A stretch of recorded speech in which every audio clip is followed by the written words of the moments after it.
Je vous présente le champignon. Vincent Ferniaud, regardez, c'est le champignon ce matin. Oui.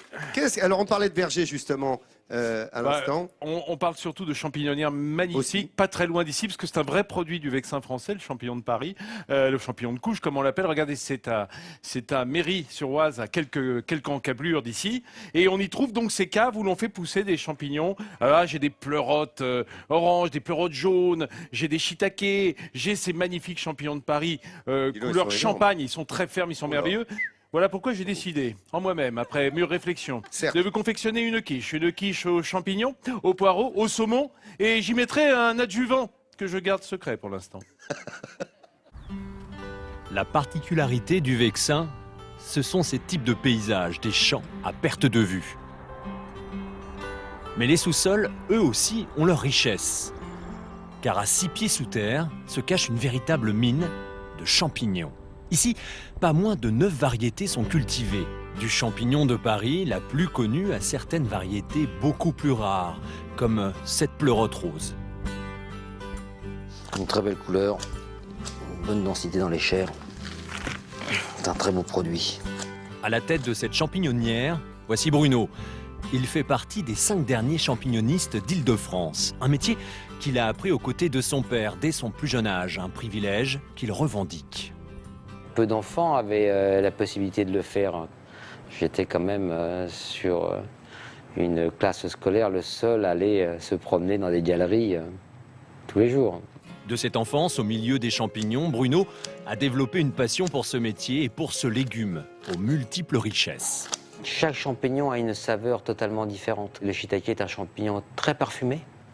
Le champignon de Paris est croquant.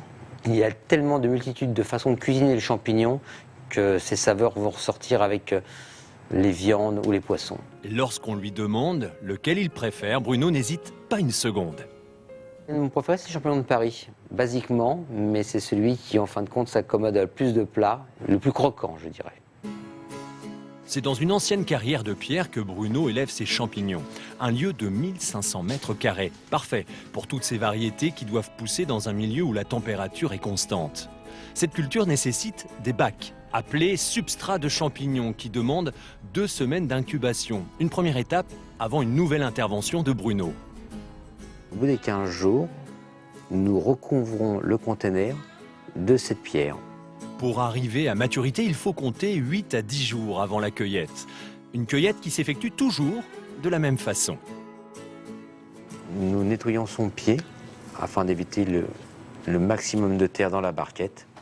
Celui-ci est prêt pour l'expédition. Chaque année, Bruno produit 5 tonnes de champignons de Paris qu'il vend directement dans son propre magasin situé à quelques pas de la carrière. Bonjour. Un kilo de champignons de Paris, s'il vous plaît. Bien sûr. Avec la fierté de servir des produits toujours frais. Donc voilà, je vous ai donné un produit qui est vraiment très frais. Il a été cueilli ce matin pour que vous ayez le meilleur goût dans votre assiette. Grâce au travail de Bruno, les champignons continueront de pousser dans le Val d'Oise pour le plus grand plaisir des gourmets.